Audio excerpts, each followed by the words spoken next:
Aaron, have that ever, because you always have something music to say. I'd like to go to my good friend in the front row here.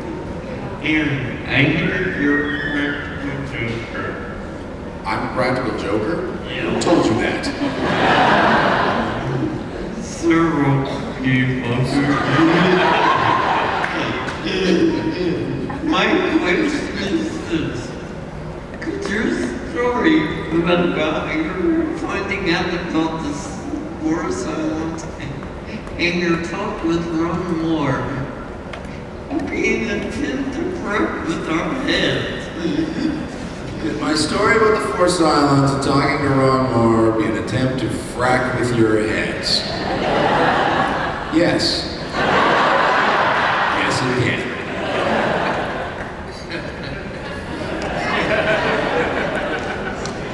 I don't know where you get this notion that I'm joking around with people. I'm a very serious man. Studious. Handsome. Yes? Money loving. Somebody has something, I'm gonna keep going. I was wondering, with a genre show like you're in with BattleStar, conventions are kind of expected. Do you like them as a fun thing, or is it a publicity thing, or is it both?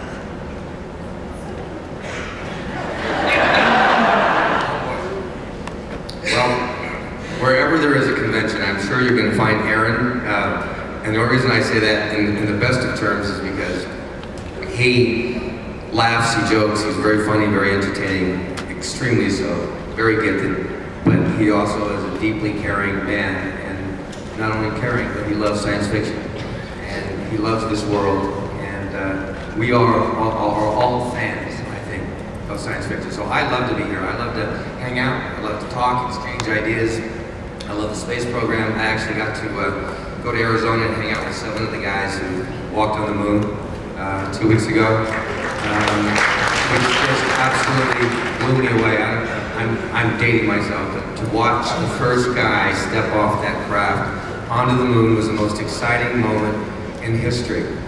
And you know, we're moving into a time when miracles are going to be happening, where we're going to see things that have been written by famous, visionary science fiction authors for the past 100, 200 years are going to start coming true. So we're living in an incredible time, we truly are. If there's a problem that you have, you know, it could be solved 6 months from now, 9 months, a year from now. We truly, these are extraordinary times that we live in. But what was, I forgot what the question, what was? Oh, that's right. Sorry. I absolutely love coming to conventions. I really do. I love hanging out, and I feel like I'm amongst my people. Don't you agree? I mean, I don't know if we can all say this, but don't you think that when we love science fiction, we love this world, when you try to share that with people, people think something's wrong with you, you know? And they look at you with these crossed eyes, and this is the one place that you can come and be amongst all the other creatures in the world, you know? And feel like you're a part of something. So, I feel like one of those strange little creatures, so thank you, fellow creatures. Yes, and you notice who they pick on? The nerd, right? No, actually, I was coming to DragonCon before I got the job at Galactica. So I think I'm separate things. I'm just a total huge sci-fi nerd. In fact, you know who persuaded me to first come to DragonCon? He said, "You've got to come." Yeah, okay. Yeah, here I am. So yeah, no, I'm separate. I'm just a fanboy first, and just happy to work on Galactica. How many people genuinely tell their friends and family where they're going this weekend? Really? How many people don't? I'm going to, How many people tell what happens while they're at DragonCon? What happens at DragonCon stays at DragonCon, so say we all.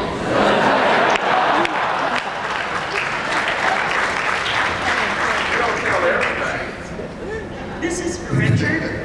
Why does all my stuff get posted then? Huh?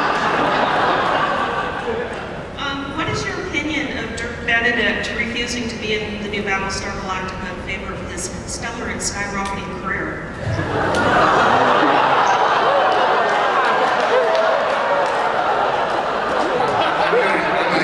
I'd like just to say something. It's pretty hard to refuse when they won't ask you. Yeah, but I know that there's all this stuff going on out there. People, hearing all these different opinions on that. But I don't know if he ever officially was asked. Believe it or not, I was asked earlier on to come on the show for something in the pilot. I still don't know. I didn't know what the character was, but somebody told me later that it was for the priest. And at that time, I didn't know what it was, but I was so honestly devastated. I had no idea what the new show would be about, how it was going to be. I didn't know Ron Moore, I didn't know the actors, but I had worked so hard. I had such a passion for the story that 7 years ago I started going to Universal, doing all kinds of strange, weird things that everybody thought I was nuts for. And with this show, I just honestly, cared about it, and I think that I started putting a lot of energy trying to inspire, trying to talk people into bringing me back. But I think when it got around to Tom DeSanto and Bryan Singer, we were going to do a continuation of BattleStar Galactica. Actually had started building sets up in Vancouver. And I think Dirk really felt that he was going to get a second chance to play Starbuck, which would have been wonderful for him. I think that was one of the most wonderful roles he's ever done. And honestly, it fell apart at the last minute. Bryan Singer had to jump ship, go back to X-Men 2. They were having problems. Fox was going to pick up a network deal for Battlestar for all 22 hours of programming. Everything fell apart at the last minute. And I think Dirk was really, really devastated by that. And I think he was a little angry, a little upset. And when the new show came, I think both of us were offered something, a cameo role of some kind.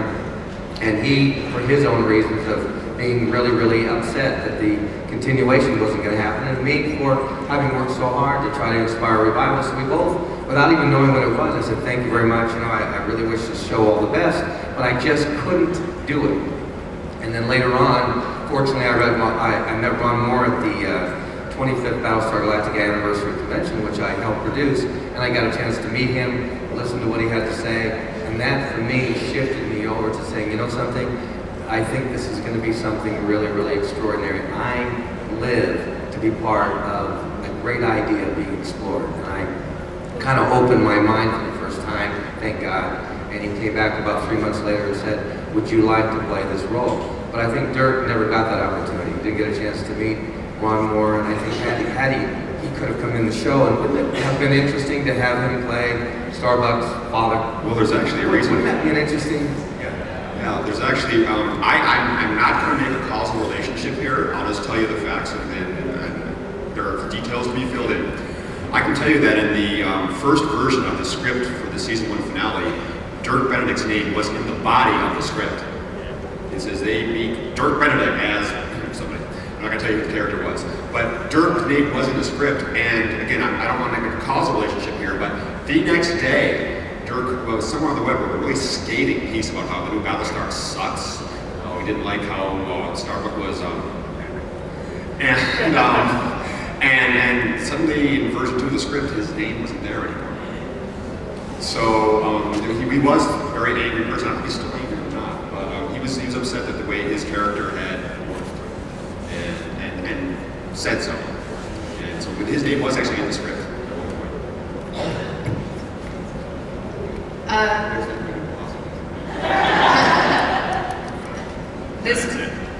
This question's actually for Kevin. I know you said you're a fanboy first and you just happened to work on BattleStar Galactica, and I was wondering, how do I get your job? Which one? To sleep with him, that's for I actually got my job because somebody recommended me. I had a buddy and I had submitted a script to Star Trek Voyager, and Star Trek was one of the few shows that would take unsolicited manuscripts, meaning that they say, they're very honest, we get 3,000 scripts a year. This is going somewhere, I promise. And they say, we can't promise you anything other than your script will get read. And they also said a handful, a single-digit number of people have a good outcome every year. And my buddy and I wrote a script. We knew it was good. We liked it. We sent it in. 7 months later, we get called in to called by Paramount, and they said, we love your script. It goes in a direction we don't want to go, but we'd like to come in and pitch stories.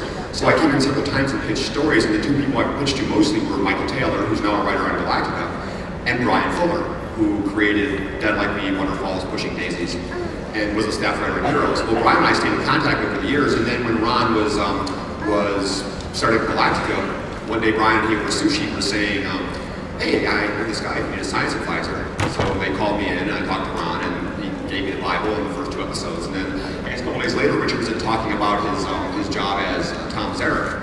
And he said, hey, if you need this guy, I know this guy for the science advisor. Ron said, oh, I'm already talking to somebody. And it was me. So it was not what you know. But yeah, having gotten in Voyager, that opened a lot of doors. And then as far as working in Eureka, it's funny because Galactica and Eureka share a building in